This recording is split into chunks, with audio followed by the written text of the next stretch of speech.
try not to take it too seriously. I'll try to make it appropriate. Way too many. Alright, we're ready for it. Alright, anyway, so my topic is why do those with an extreme case of nice guy syndrome commit acts of violence?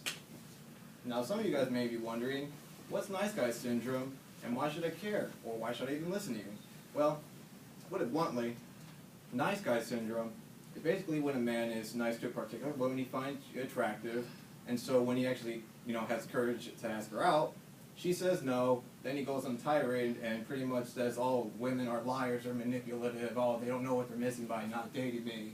And why you guys should care, because, well, college is coming up and relationships are important. And eventually we are all going to find love, and we're going to run into one of these guys, or girls as well, because there is a nice girl syndrome, but that's another topic for another day. So now, a little bit of improvised acting of what nice guy syndrome is. Oh, Jarrett, you dropped your pencil. Here you go. Oh, thanks, George. All right, let's do this thing. Wait,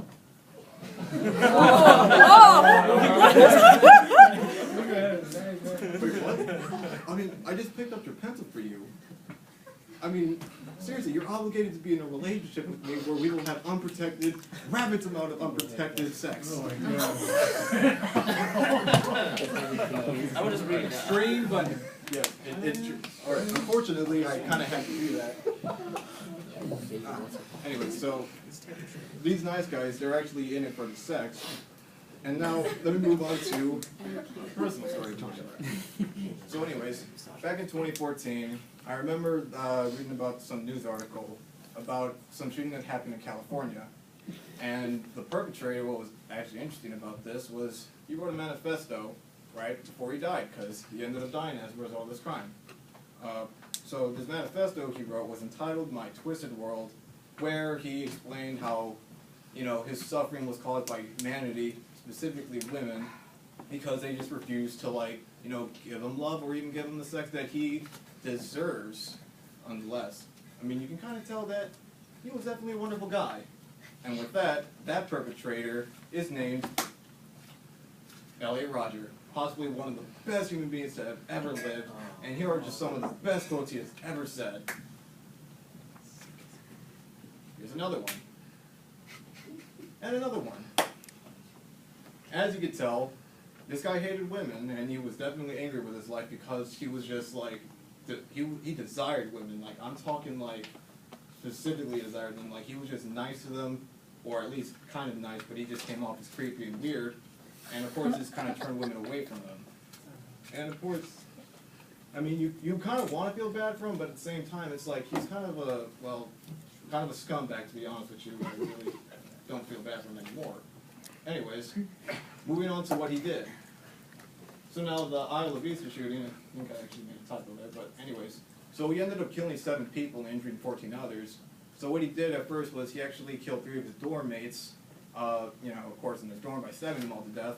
Then he went to a sorority house, killed 2 women there. Afterwards he got into his SUV and then started shooting people up on the streets, right? And actually ran them over as well. So it's not really pleasant. And so now, here's a little clip I want you to play. Now here's his retribution video that he actually uploaded to YouTube a day before the shooting, but started up at 27 seconds actually. Oh, pause it real quick. I mean, by the way, what he does say, I mean, some of you guys might find it funny, but I'm not sure, so it's okay to laugh if you want, but still take it seriously though. Alright.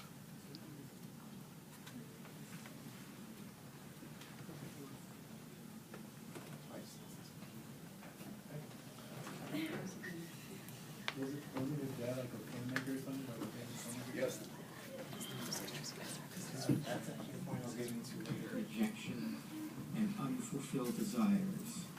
All because ever since I've hit puberty, I've been forced to endure an existence of loneliness, rejection, and unfulfilled desires. All because girls have never been attracted to me. Girls gave their affection and sex and love to other men, but never to me. I'm 22 years old and still a virgin, I've never even kissed a girl.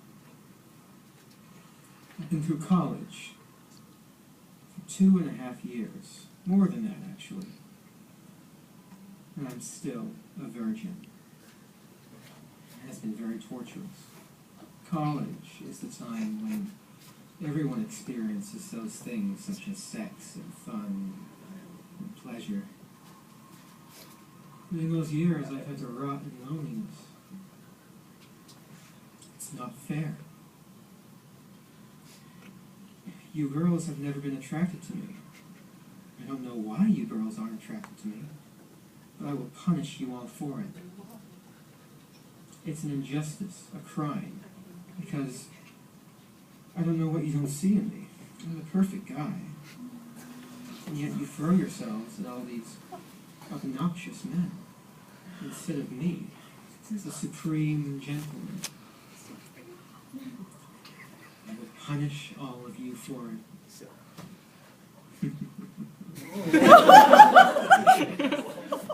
On the day of retribution, I am going to enter the hottest sorority house of UCSB.